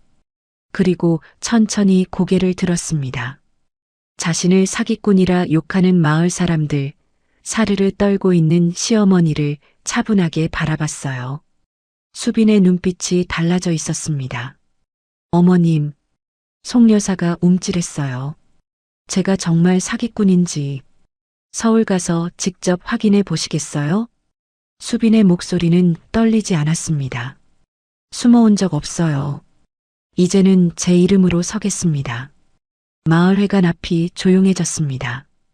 방금 전까지 고개 숙이고 울기만 하던 며느리가 아니었어요. 수빈은 서 회장의 손을 잡았습니다. 차가 마을을 빠져나가기 시작했어요. 한참을 달리던 중 수빈의 머릿속에 외할머니의 수수께끼 같은 조각조각 흩어졌던 말들이 머릿속에서 하나로 맞춰졌어요. 수빈이 먼저 입을 열었습니다. 할아버님, 서 회장이 고개를 돌렸어요. 외할머니는 돌아가실 때까지 두려워하셨어요. 수빈의 목소리가 낮게 가라앉았습니다. 그날의 화재가 단순한 사고가 아니라고 하셨어요. 누군가 우리 가족을 해치려 했기에 제 목숨이라도 구하려면 죽은 사람처럼 숨어 지낼 수밖에 없었다고요. 서 회장의 얼굴이 굳어졌습니다. 그래서 23년이나 찾지 못한 거구나. 서 회장의 눈가가 붉어졌어요. 미안하다, 수빈아. 할아버지가 지켜주지 못해서. 할아버님 잘못이 아니에요. 서 회장이 수빈을 물끄러미 바라봤어요. 내 외할머니가 정말 큰 일을 하셨구나. 목숨을 걸고 너를 지켜내셨어. 창밖으로 수빈은 멀어져가는 해봉리 마을을 바라봤어요. 이제 그곳은 숨어 지내던 곳이 아니었습니다. 다시 돌아와 당당히 서야 할 곳이었죠. 검은 승용차가 서울 한복판에 멈춰 섰습니다. 태성그룹 본사 빌딩이었어요. 유리로 된 거대한 건물이 하늘을 찌를 듯 솟아 있었죠. 수빈은 차에서 내리며 고개를 들었습니다. 여기가 내 집이다. 서 회장은 수빈을 데리고 전용 엘리베이터에 올랐습니다. 순식간에 도착한 곳은 본사 빌딩 최상층에 위치한 펜트하우스였어요. 통유리 너머로 서울 시내가 발 아래로 펼쳐졌죠. 일단 준비부터 하자. 오늘 저녁 이사짐 만찬이 이 건물 연회장에서 있다. 거실 문이 열리자 대기하고 있던 스타일리스트들이 일제히 고개를 숙였습니다. 아가씨, 이쪽으로 앉으세요. 3시간이 흘렀습니다. 거울 앞에 선 수빈은 자신의 모습을 믿을 수가 없었어요. 시골에서 입던 낡은 옷 대신 실크 드레스가 몸을 감싸고 있었습니다. 흩어져 있던 머리카락은 우아하게 올려져 있었고 얼굴의 화상 흉터는 전문 메이크업으로 자연스럽게 가려져 있었죠. 아가씨, 정말 아름다우세요. 스타일리스트가 감탄했어요. 수빈은 거울 속 자신을 바라봤습니다. 해복리 마을에서 못난이라고 불리던 그 여자가 아니었어요. 당당하고 우아한 재벌가의 후계자가 거기 서 있었죠. 저녁 만찬장에 수빈이 입장했습니다. 웅성거림이 퍼졌어요. 저분이 회장님의 잃어버린 손녀라던데 DNA 검사 결과도 나왔다더군. 저렇게 아름다운 분이. 수빈은 고개를 꼿꼿이 세우고 걸었습니다. 시선이 쏟아졌지만 더 이상 움츠러들지 않았어요. 서 회장이 수빈의 손을 잡고 단상에 올랐습니다. 오늘 여러분께 소개할 사람이 있습니다. 서 회장의 목소리가 울려 퍼졌어요. 23년 전 잃어버렸던 내 손녀 서수빈입니다. 오늘부로 태성그룹의 정식 후계자로 등록됩니다. 박수가 터져 나왔습니다. 수빈은 그 박수 소리를 들으며 생각했어요. 해복리 사람들이 이 모습을 본다면 바로 그때였습니다. 서 회장이 갑자기 가슴을 움켜쥐었어요. 할아버지, 수빈이 달려갔습니다. 서 회장의 얼굴이 창백해지고 있었죠. 괜찮아. 원래 심장이 좀. 비서님, 약 가져오세요. 주변이 술렁였어요. 비서가 약을 가져왔지만 서 회장은 고개를 저었습니다. 이 약은 요즘 효과가 없어? 수빈의 눈빛이 달라졌습니다. 그녀는 재빨리 서 회장의 손목을 잡았어요. 맥을 짚는 거였죠. 할아버지, 혹시 평소에 가슴이 답답하고 잠을 잘 못 주무세요? 어떻게 알았니? 저한테 방법이 있어요. 수빈은 만찬장 주방으로 뛰어갔습니다. 외할머니의 수첩이 머릿속에 펼쳐졌어요. 심장이 약한 분께는 연자육과 산조인을. 30분 뒤 수빈은 작은 찻잔을 들고 돌아왔습니다. 이걸 드셔보세요. 서 회장이 의심스러운 눈으로 찻잔을 받았어요. 한 모금 마셨습니다. 이상하게도 조여오던 가슴이 서서히 풀리는 느낌이었어요. 이게 뭐니? 궁중에서 전해 내려오는 약선이에요. 외할머니한테 배웠어요. 서 회장의 눈이 커졌습니다. 내 외할머니가 궁중 약선을? 네. 외할머니 집안이 원래 궁중 수락관의 맥을 잇는 가문이었대요. 서 회장은 수빈을 물끄러미 바라봤어요. 잃어버린 손녀가 돌아온 것만으로도 기적인데 그 손녀가 자신의 병을 치료할 수 있는 능력까지 갖고 있다니. 하늘이 너를 보내준 거구나. 서 회장이 수빈의 손을 꽉 잡았습니다. 그 모습을 본 이사진들이 고개를 끄덕였어요. 저분이 진짜 후계자시군. 회장님 건강까지 챙기시다니. 수빈의 입지가 단숨에 굳어졌습니다. 그로부터 사흘 뒤였어요. 수빈의 휴대폰이 울렸습니다. 화면에 뜬 이름은 시어머니였어요. 수빈은 잠시 망설이다가 전화를 받았습니다. 여보세요? 수빈아? 송 여사의 목소리가 떨리고 있었어요. 아이고, 우리 며느님. 서울 잘 도착했어? 수빈은 아무 말도 하지 않았습니다. 그때 내가 좀 흥분해서. 원래 그런 뜻이 아니었어. 알지? 내가 얼마나 널 아꼈는데. 수빈의 눈이 차가워졌어요. 뺨을 때리던 손, 사기꾼이라고 소리치던 목소리가 떠올랐습니다. 그래서요, 어머님? 그러니까 우리 오해 좀 풀자고. 내가 해복리에서 잘못한 거 사과할게. 응? 송 여사의 목소리가 애처로워졌어요. 제발, 재혁이 앞길 막지 말아줘. 응? 우리 집안이 어떻게 되겠어. 재벌 집안이랑 원수를 지면. 수빈은 전화기를 귀에서 떼고 창밖을 바라봤습니다. 서울의 야경이 반짝이고 있었어요. 어머님, 수빈이 천천히 입을 열었습니다. 마을 사람들 앞에서 저를 사기꾼이라고 하셨죠. 그분들 앞에서 해명해 주시면 생각해 볼게요. 전화기 너머로 송 여사가 말문이 막히는 게 느껴졌습니다. 수빈은 조용히 전화를 끊었어요. 창밖의 야경을 바라보며 중얼거렸습니다. 이제 시작이에요. 해복리로 돌아갈 날이 머지 않았습니다. 그때 이 모든 일의 진짜 결말이 시작될 거예요. 일주일 뒤 해복리 마을 어귀에 먼지가 피어올랐습니다. 검은 고급 승용차 세대가 줄지어 들어오고 있었어요. 맨 앞차에서 수빈이 내렸습니다. 캐시미어 코트에 하이힐, 우아하게 올린 머리. 일주일 전 고개 숙이고 울던 그 여자가 아니었어요. 저게 수빈이야? 마을 사람들이 하나둘 모여들었습니다. 어머 세상에. 완전히 딴 사람 같아. 수빈의 뒤로 검은 양복 차림의 수행원들이 줄지어 섰어요. 서 회장도 지팡이를 짚고 차에서 내렸죠.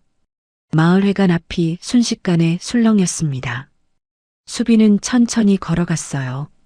그때 김씨 아주머니가 눈에 들어왔습니다. 일주일 전 마을에 피해 끼치면 안 되지 않겠니? 하며 길을 막았던 바로 그 사람이었죠.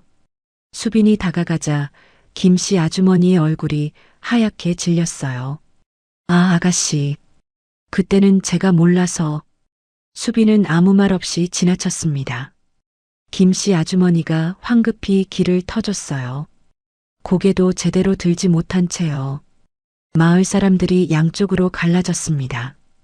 빚쟁이 취급하며 손가락질하던 사람들, 등 뒤에서 수군거리던 사람들이 이제는 눈도 못 마주쳤어요. 수빈은 윤신의 집 대문 앞에 멈춰 섰습니다. 대문이 열렸어요. 송 여사가 나왔습니다. 얼굴이 초췌했어요. 지난 일주일간 잠을 제대로 못 잔 게 분명했죠. 수빈아. 송 여사의 목소리가 떨렸습니다. 아이고, 우리 며느리. 이렇게 와주다니. 어서 들어와. 수빈은 움직이지 않았어요. 어머님. 차가운 목소리였습니다. 저번에 전화로 말씀드렸죠? 마을 사람들 앞에서 해명해 주시면 생각해 보겠다고요. 송 여사의 얼굴이 굳어졌어요. 그게 지금 마을 분들 다 나와 계시네요. 좋은 기회 아닌가요? 수빈이 뒤를 돌아봤습니다. 마을회관 앞에 거의 온 마을 사람들이 모여 있었어요. 무슨 일인가 구경하러 나온 거였죠. 송 여사의 입술이 바들바들 떨렸습니다. 수빈아, 그건 좀. 아니면. 수빈이 서 회장을 바라봤어요. 할아버지, 법적으로 진행해도 될까요? 폭행죄의 명예훼손까지면 어느 정도 나올까요? 서 회장이 고개를 끄덕였습니다. 비서실에서 검토해 봤는데 최소 2천만 원 이상의 합의금과 형사처벌이 가능하다더구나. 송 여사의 다리가 풀렸어요. 2천만 원? 물론 합의 없이 끝까지 간다면 더 커질 수도 있고. 송 여사가 털썩 무릎을 꿇었습니다. 수빈아, 잘못했어. 내가 잘못했어. 마을 사람들이 웅성거렸어요. 말순이가 무릎을 꿇었어? 평생 고개 한 번 안 숙이던 사람이. 송 여사가 두 손을 싹싹 비볐습니다. 내가 눈이 멀었어. 그동안 내가 얼마나 고생했는지, 얼마나 성실하게 했는지 알면서도 내 뺨까지 때렸어. 송 여사의 눈에서 눈물이 흘러내렸어요. 마을 사람들한테도 잘못된 말 퍼뜨렸어. 수빈이가 사기꾼이라고, 빚쟁이한테 쫓기고 있다고. 다 거짓말이었어. 마을 사람들의 얼굴이 달아올랐습니다. 자신들도 그 소문을 믿고 손가락질했으니까요. 그때 재혁이 뛰어나왔습니다. 수빈아. 재혁은 수빈 앞에 멈춰 섰어요. 눈가가 붉었습니다. 미안해. 정말 미안해. 내가 그때 내 손을 잡았어야 했어. 생각할 시간이 필요하다니 그게 무슨 남편이야. 재혁의 목소리가 갈라졌습니다. 다시 한 번만 기회를 줘. 이번엔 끝까지 내 편에 설게. 수빈은 재혁을 바라봤어요. 한때 세상에서 유일하게 자기 편이었던 사람. 그 손이 떨어졌을 때 세상이 무너지는 것 같았죠. 여보. 수빈이 천천히 입을 열었습니다. 그때 당신이 고개를 떨구었을 때 저는 이 집에서 완전히 혼자가 됐어요. 재혁의 얼굴이 창백해졌어요. 하지만 수빈의 눈빛이 부드러워졌습니다. 당신이 회장님 앞에서 저를 지키려 했던 것도 기억해요. DNA가 어떻든 상관없다고 제 아내라고 했잖아요. 재혁이 고개를 들었습니다. 그 말이 저한테 마지막 희망이었어요. 그래서 아직 결정을 못 내린 거예요. 수빈이 재혁에게 한 발짝 다가갔어요. 당신에게 시간을 줄게요. 저도 시간이 필요하니까. 재혁의 눈에서 눈물이 흘러내렸습니다. 수빈은 마지막으로 마을 사람들을 둘러봤어요. 저는 이 마을에서 못난이 수빈으로 불렸어요. 얼굴 때문에, 집안 때문에 손가락질 받았죠. 마을 사람들이 고개를 숙였습니다. 하지만 저는 복수하러 온 게 아니에요. 수빈의 목소리가 단단했어요. 그냥 제 이름을 되찾으러 왔을 뿐이에요. 더 이상 숨지 않고 당당하게 살려고요. 서 회장이 수빈의 어깨에 손을 얹었습니다. 이제 가자꾸나. 내 자리로. 수빈은 고개를 끄덕였어요. 검은 승용차 문이 열렸습니다. 수빈이 차에 오르기 전 뒤를 돌아봤어요. 시어머니는 여전히 무릎을 꿇고 있었고 재혁은 눈물을 훔치고 있었습니다. 마을 사람들은 아무도 고개를 들지 못했어요. 수빈은 작게 미소 지었습니다. 더 이상 이 마을의 못난이 며느리가 아니었어요. 태성그룹의 후계자 서수빈. 그녀의 새로운 이야기가 이제 막 시작되고 있었습니다. 여러분, 수빈의 화려한 역전극 어떻게 보셨나요? 무릎 꿇은 시어머니와 고개 숙인 마을 사람들. 정말 가슴이 다 시원해지는 결말이었습니다. 하지만 가장 멋졌던 건 그들 위해서 군림하는 게 아니라 당당하게 내 이름으로 살겠다고 선포한 수빈의 모습이었죠. 수빈의 새로운 인생을 우리 모두 응원해 주세요. 우리 삶에서도 비슷한 순간이 있잖아요. 아무리 노력해도 인정받지 못할 때, 가장 가까운 사람한테 오해받을 때, 세상이 전부 적처럼 느껴질 때요. 그럴 때 기억해 주세요. 진짜 내 가치는 남들의 평가가 아니라 내가 어떤 사람인지에서 나온다는 거요. 수빈이처럼 끝까지 자기 자신을 지키면 언젠가는 반드시 빛나는 날이 옵니다. 늦을 수는 있어도 안 오는 법은 없더라고요. 힘든 하루를 보내고 계신 분이 있다면 수빈이처럼 조금만 더 버텨보시길 바랍니다. 당신의 진짜 이름을 되찾는 날이 분명히 올 거예요. 그런데 여러분, 한 가지 여쭤볼게요. 만약 여러분이 수빈이라면 끝까지 흔들렸던 남편 재혁을 다시 받아주실 건가요? 1. 받아준다. 그래도 내 편이 되어주려 했으니까. 2. 절대 안 된다. 한번 놓은 손은 끝이다. 여러분의 선택을 댓글로 남겨주세요. 이야기가 마음에 남으셨다면 구독과 좋아요 부탁드려요. 오늘도 끝까지 들어주셔서 진심으로 감사드립니다.